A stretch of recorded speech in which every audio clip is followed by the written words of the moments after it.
هۆشیاری مەکتەبی ڕاگەیاندن و هۆشیاری و مەڵبەندی شارەزووری یەکێتی بە خێرهاتنی گەرمتانەکەین بۆ مەراسیمی 47 ساڵی شەهیدبوونی ئەفسانەی زیندانەکانی بەعز شەهید وەستا ئەنوەر. سەرەتا بۆ ڕێزگرتن لە ڕۆحی بەرزەفری شەهید وەستا ئەنوەر و سەرجەم شەهیدانی کوردستان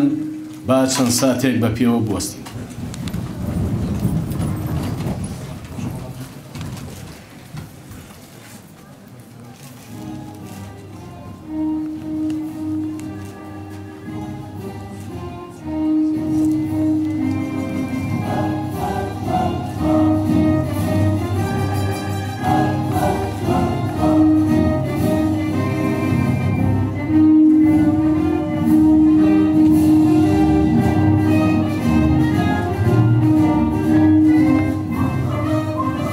فەرموون زۆر سوپاس. بۆردی هۆشیاری بە ئەرکی خۆی ئەزانێ کە مێژووی پڕ لە شانازی قارەمانەکانی یەکێتی و شۆڕشی نوێ بە زیندوێتی ڕابگرێ، وەکو دێکۆمنت و ئەرگۆمنت بیخاتە بەردەم نەوەکانی گەلەکەمان هەتا بزانن بە چ بەرخودان و قوربانیدان و بەرگری و بەگژاچوونەوەیەک گەلەکەمان بەم ڕۆژە گەیشتووە. لە مێژووی خەباتی یەکێتی و شۆڕشی نوێدا قارەمانی نمونەیی زۆر هەن و مایی شانازی گەلێکن و یادکردنەوەشیان بە ئەرکی خۆمان ئەزانین. بەڵام هەڵبژاردننی شەهید وەستا ئەنوەر بۆ ئەوەی لە ساڵیادەکەیدا ئەم مەراسیمەی بۆ ساز بکەین و فیلمێکی دۆکۆمنتەری لەسەر ژیان و شەهیدبوونی بەرهەم بهێنین، دەگەڕێتەوە بۆ ئەوەی شەهید وەستا ئەنوەر لەو شەهیدە قارەمانانەیە کە چیرۆکی ناو زیندان و ئەشکەنجەدانی و شەهیدکردنیشی بۆ تەوانە ورەی بەرزی گیانفیدایی بۆ خەبات و هاوڕێکانی. شەهید وەستا ئەنوەر لەو شۆڕژێڕانەی سەرەتای شۆڕشی نوێی دوای هەرەسی جوڵانەوەکەی ئەیلولە کە ورە دەبەخشێتە خەڵکی هەڵەبجە و هەورامان و شارە زوور و بە مەرجی خۆی هاوڕێ و هاوخەباتەکانیشی لە مردن ڕزگار دەکات. ئاخر چۆن نابێتە چیرۆکیشی زیندوی خەبات کە خەڵکی هەڵەبجە و ناوچەکە لە خۆپیشاندانەکانی ئەم ناوچانە کە دژی بەعز سازیان دەکرد قسە و ناوی ئەویان دەکردە دروشم و ئەم وێردەیان دەوتەوە چەکشەکەی وەستا ئەنوەر بیکەیسیە لە سەنگەر. بەڵێ مێژووی یەکێتی و شۆڕشی نوێ پڕیەتی لە چیرۆکی گیانفیدایی و قوربانیدان و خۆ بەخێتکردن. ئەم مێژووەش بە دانانی سیناریۆ و پیلانی پوچەڵی نارەکان دژ بە یەکێتی لە کەدار ناکرێ و جێی باوەڕی خەڵکیش نابێ. لە کۆتاییدا سوپاسی مەڵبەندی شارەزوورەکەی کە پێشوازی گەرمی پرۆژەکەی بۆردی هۆشیاریان کرد. سوپاسی هاوڕێ و هەواڵ و کەسوکاری شەهید وەستا ئەنوەرەکەین کە بەپیر ئەم پرۆژەیەوە هاتن و سەرچاوی دەوڵەمەندکردنی فیلمە دیکۆمنتێریەکە بوون کە ئەمڕۆ لێرە بۆ ئێوەی بەڕێزین مایشەکەین. سوپاسی بەڕێوبەرێتی مێنۆمێنتی هەڵەبجە ئەکەین کە ئەم گۆڵەیان بۆ سازکردنی مەراسیمەکە خستە خزمەتمانەوە. دووبارە بە ناوی بۆردی هۆشیاری مەکتەبی ڕاگەیاندن و هۆشیاری بە خێراتنی گەرمتانەکەین و سوپاسی ئەمەک و وەفاداریتانەکەین. بەڕێزان، هەواڵ عومەری حاجی ئەحمەد لێپرسراوی مەڵبەندی شارەزوور وتەیەک پێشکەشەکە بافەرمێ. کەسوکاری سەربەرزی شەهید وەستا ئەنوەری نەمر، ئامادەبوانی بەڕێز کاک محەممەدی حاجی مەحموود سەرۆکی پارتی سۆسیال دیموکراتی کوردستان، بەڕێز کاک حامیدی حاجی غالی سەرۆکی پێکادە کۆمەڵایەتەکانی کوردستان سەرمەبەرتەبی سەرۆک باڤڵ تاڵەبانی، بەڕێز کاک حەمەی حەمەسعی وەزیری ڕۆشنبیری هەرێمی کوردستان، ئامادەبوانی بەڕێز فەرماندە و پێشمەرگە قارەمانەکانی کوردستان، هاوڕێ و هاوخەباتی شەهید وەستا ئەنوەری نەمر. ئەمڕۆ ئێمە کۆبووینەتەوە لە یادی 47 ساڵەی شەهیدێکی قارەمانی ئەفسانەوی یەکێتی نیشتمانی کوردستان کە 47 ساڵەوە پێش لە زیندانەکانی بەعس گیانی خۆی بەخت کرد. شەهیدەکانی یەکێتی نیشتمانی کوردستان شەهیدی ئەفسانەی شاخ و شەهیدی ئەفسانەی شار و شەهیدی ئەفسانەی زیندانن. دیارە یەکێتی نیشتمانی کوردستان بۆ خۆتان دەزانن بستێک نەماوە لە خاکی کوردستان شەهیدیتیان دابێ شارێک نەماوە گیانبازیتیان نەکرد بێ زیندانێکی بەعس نەماوە شەهیدەکانی یەکێتی نیشتمانی کوردستان تۆماری بێری و ڕوبەڕووبنەوەی بەعسیان تیا تۆمار نەکرد بێ یەکێتی نیشتمانی کوردستان لە هەڵەبجە و شارە زۆریش بە هەمان شێوە پشکی شێری لە قوربانیدان و خەبات و تێکۆشان بەرکەوتووە لە نێو ئەو شەهیدانەشدا شەهید ئۆستا ئەنوەرە کە وەک ئەسێرەیەکی گەشت لە مێژوو یەکێتی نیشتمانی کوردستان و میلەتەکەماندا بەردەوام دەگەشێتەوە شەهید ئۆستا ئەنوەر لایەکی پێگەیشتووی بنەماڵەیەکی تێکۆشەری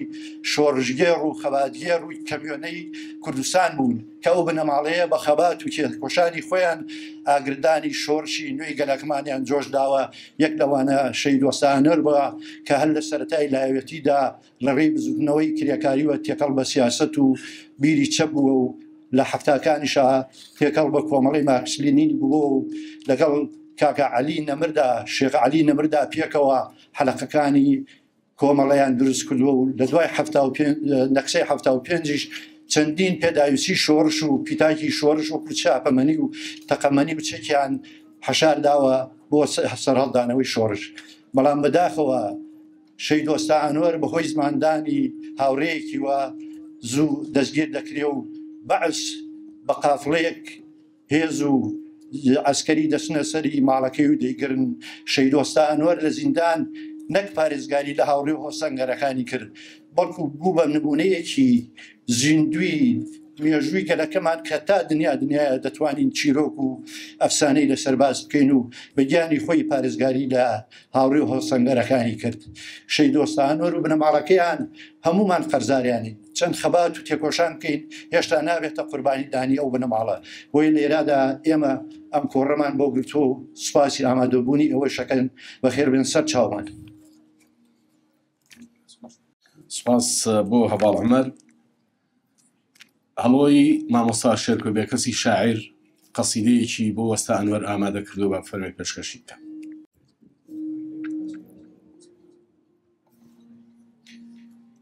شەهید ئۆستا ئەنوەر پیاوێک لە ڕەنگی ئازادی و کە لە ڕەنگ ڕائەمای ڕەنگ ئەبوو بە مانای خۆڕاگری ڕێم بدەن من لەبەر ئاوێنەی ئەم خوێنە نەمرەدا شایی مەرگ سەمای برین و بەژنی ئازادی ببینم ڕێم بدەن سەر بکەم بە کۆشتی گوڵاڵەی سەرسنگتا و سەر بکەم بە ژووری ئەشکەنجەی خوێناوی و بە دوا مەزڵگەی خەماوی عەبابەیلێ و ژوورە چۆڵەکەی کانی عاشقانی ئێرەتە ڕێم بدەن ڕابردوو بێنمەوە بۆ ئێستا و لەوێەوە بە کەنار و ڕۆخی دیرۆکی ئەشکەنجەدا ورد بێم و هەتاکو ئەگەمە ئەم تەمە و دواتریش لە ڕێگەی خۆرەوە تخەمەوە سەر باڵی ئایندە هەموو شەو کەمانی ئەشکەنجە هەڵەهات ئەم لەبەر نورێکی زاندار و غەمگیندا بە باڵی هەڵۆیەک و بە نمەی باران و بە گوڵە گەنمێکی قارەمان لەسەر دیواری ژوورەکانی ئەشکەنجەی ئەنووسی خۆڕاگری و شەقامەکانی لەورە و تەلان لە جوامێری و دێراوێ لە وشەی ئازایەتیت ئەدایە دەست هەوری ئایندە و ئەویش ئەی کرد بە ڕەنگی نەبەزیوی خەرمانە بۆ دوجاری تۆ لە ناو پەڕەی گوڵێکی خوێناویدا چاوت لێک ناو ئیتر لەو ساتەوە تۆ لە ناو ئەستێرەیەکی سووردا کشای و کەچی هێشتا تۆ هەنگە زەردەیەکی بزۆزی نێوشانەی سیدەرەی زیندانێ بووی بە دەوری ئەشکەنجەی خۆڕاگریدا جیزە دەهات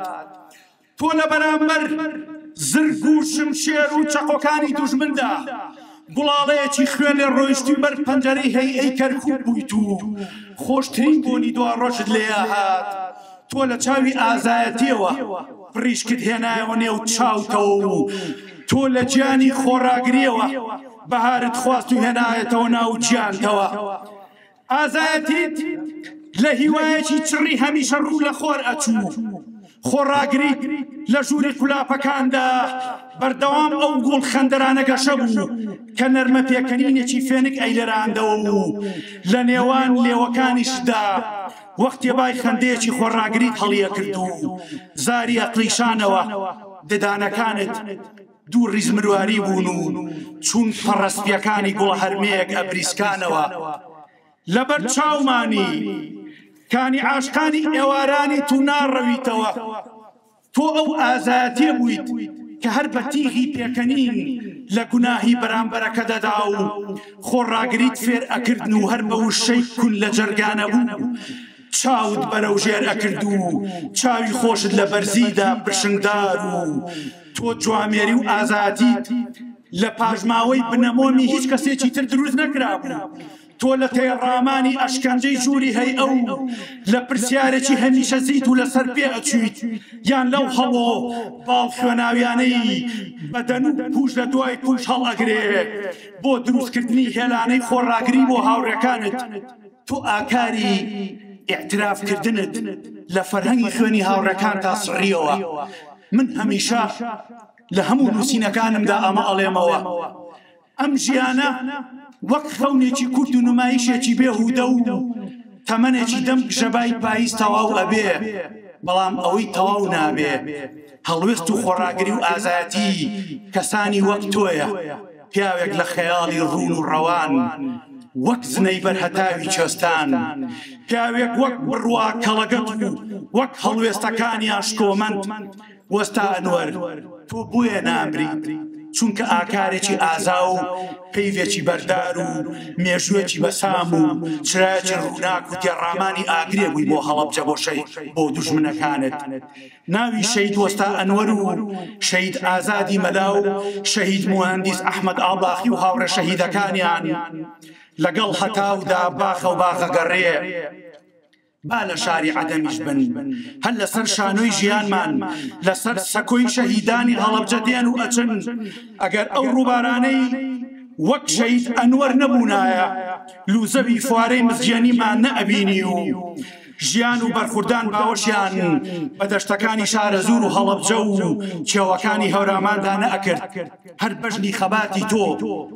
لە شنەروێ بڵندتر و لە گردی شەهیدان پیرۆزتر و لە عەبابەی لێ خۆشەویسترە باڵای ڕاستەقینەی مرۆڤ بە تیرێژی هەڵوێست و بە قامچی ئازارەکانی ڕۆژانی تەنگانە پێورێ من ئەگەر بەژنی جوامێری و بەژنی خۆڕاگری و ئێوە نەبووایە بەژنی سەربەستی ئەمڕۆم نەئەدی و نەشم ئەتوانی گوڵێ بدەم لە یەخەی ئازادی من ناتوانم بڕوا بە هیچ وشەیەکی شۆڕژێڕانە بکەم ئەگەر بە هەڵوێستی ئازاتی خۆی بە گەروی ئەشکەنجەدا نەڕۆشتوێ من ناتوانم بە هیچ وشەیەکی شۆڕژێڕانە بڕوا بکەم ئەگەر خۆی بە گەروی ئەشکەنجەدا نەڕۆشتوێ هەڵوێستی ئازاتی بە قسەی ڕوود ناپێورێ من قەڵەمێکم یادەوەری مەرەکەبمە من سەعات و دەقیقە ناگەڕێنمەوە بۆ دواوە وەلێ بەو یادەوەریانە سبەینەیەکی جوانتر ئەنووسمەوە من لە ژمارەی سێدارەکانی دوێنێمەوە لە ملی ئەو شەهیدانە ئەگەم کە مردنیان دەستەمەوە کرد من شاعرێکم بەردەوام بە ئازادی و خۆڕاگریتانە ئەچمەوە شارە مێرولەی بە شەکرهێنراوی دەوری قلیشی سەرتان ئەوروژێنمەوە بۆ ئەوەی نەوەکانی ئێستا خۆڕاگری تویان بیر نەچێتەوە بۆ ئەوەی گوڵاڵەی خوێنی تۆ و هاوڕێکانت لە یاد نەکەن ئەو گوڵانەی جارێکی دی بە ڕەنگێکی دی و لە باخێکی دی و لە وەرزێکی تردا و ئەم جارە لە کانی عاشقاندا ئاڕێنمەوە ئێستا منداڵەکانی شارە زوور و شنێری و هەڵەبجە و هەورامان لە کاغەزی سپی بەردەمیاندا هەڵوێستەکان ڕسمەکەن دارهەنارەکان بەیادی تۆوە بە ڕەنگی سووریان لەسەر قەد و باڵای خۆیان ئەنووسن تۆ نامری شەهید ئەنوەر هەر کاتێکیش باڵندەکانی شارە زوور بگەنە ئێرە دوای خون خواردنیان بە دەوری گۆڕستانی عەبابەی لێدا چینەی ئەوینیان ئەبەنە سەر خۆڵی مەزارەکەت و جریوە و جووکیان بە چێلەکان تا هەڵەواسن ئەم ئێوارەیە شعرم پێی خۆشەوە کانی عاشقان دارهەنارەکانی خۆی ڕابژەنێ و خۆی بوەرێنێ و سەر بخاتە ناو کۆشی تەمیچەوەکانی ئەو بەرەوە اینجا بەقە بگری گریانێ بۆ دەواری هەنسکێکە وەستا ئەنوەر هەڵیدان و ئەبنە هۆبە بۆ نیگای شلوەی ئەو شەهیدانەی لە دەموچایی ئەم خاکەدا خۆڕاگری بۆ دوا ڕۆژە ڕوێنن تۆ سەوزیت وەکو باخی میر و مەرقەدی پیر محەممەد، سازگاری وەکو کارێزی حاجی ناجی، دڵسپید وەکو ئاشتی مەحمودی یاروەیسی و قەیسەری حامید بەک، زەنجینی وەکو فرە خەزێنە، پیرۆزی وەکو مزگەوتی پاشا و جامعە، بۆن خۆشی وەکو تۆ وشک و گوڵان، ڕون و ڕەوانی وەکو کانی شێخ و کانی حەمەوغان و کانی سۆفی خدر و زەنجینی وەکو کڵەبۆز و مۆردانە، ئەبریسکەیتەوە وەکو کانی نواڵە و کانی زارە. تۆ شەهید وەستا ئەنوەر بوویتە نەخشی ناودڵ و گزەی دەرونی دایکانی ڕەشپۆشی هەڵەبجە، بۆیە تۆ بوویتە وێنەی هەمیشە لە پێشاوی سەر دیوار و ناو مۆنومێنتە سوتاوەکەی هەڵەبجە. تۆ هەڵۆیەکی باڵخوێناوی سەر ترۆپک و لوتکەی کێوەکانمانی، بەورێکی بەورەی ئەرخەوانی ناو خەونی منداڵەکانمانی. شەهید وەستا ئەنوەر هەڵایە و کانی عاشقانە و چیاکانی هەورامان و شنروێ و باڵام بۆیە و لە پێش چاو ون نابێ. باس بۆ کاک هەڵۆ و دەست و خامەڕەنجینەکەی. هەواڵی بەڕێز کاک محەممەدی حاجی مەحموود ئەوێ لەم یادەدا وتەیەک پێشکەشکا با فەرمێ. بە ناوی خوای گەورە و میهرەبان، بنە ماڵە و کەس و کاری وەستا ئەنوەر، هاوڕێ و هەواڵانی کاک ئەنوەر، لە ڕاستیدا من نازانم بە چه عەقلێک، بە چه مێشکێک، بە چه زمانێک باسی خۆڕاگری و قارەمانێتی و لێهاتوێتی وەستا ئەنوەر بکەم. من ناسراویم لەگەڵ وەستا ئەنوەر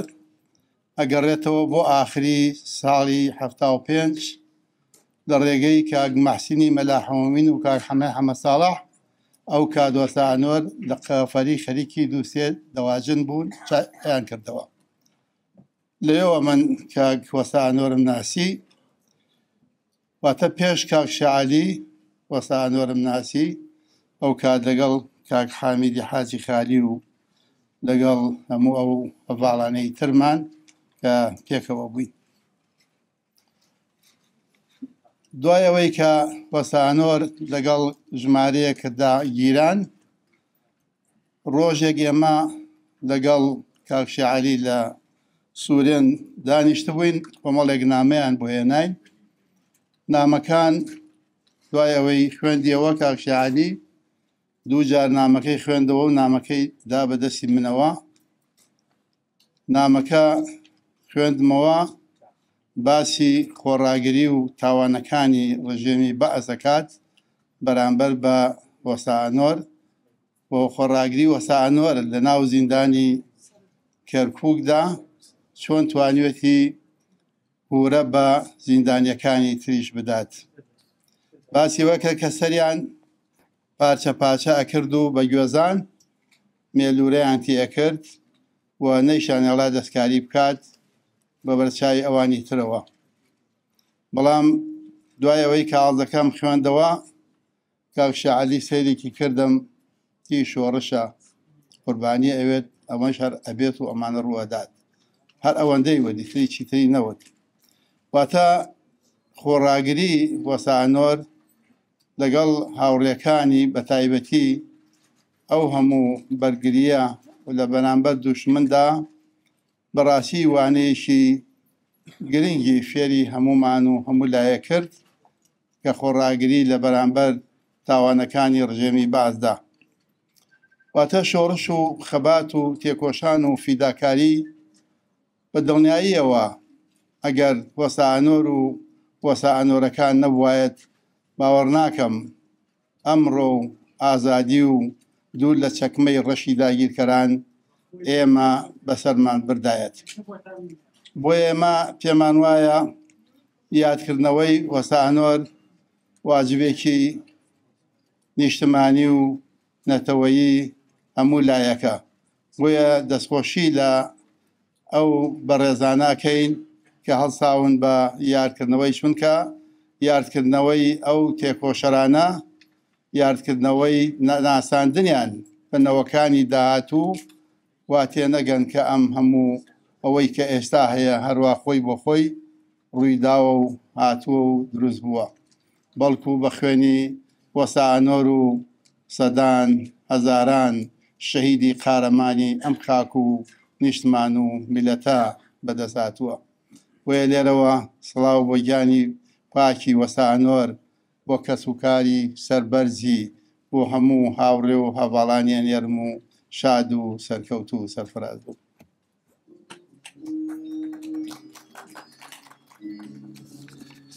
زۆر سپاس بۆ هەواڵ کاک محەممەدی حاجی محموود. مەرجی ئاوا ناگۆڕمەوە بە سەد ژین، ژینێک سرم بۆ دوژمن بێ بە پەرژین، سەربەرزیە پێڵاوم ئەبینن بە سەرسەری دوژمنەوە لە بەرزین.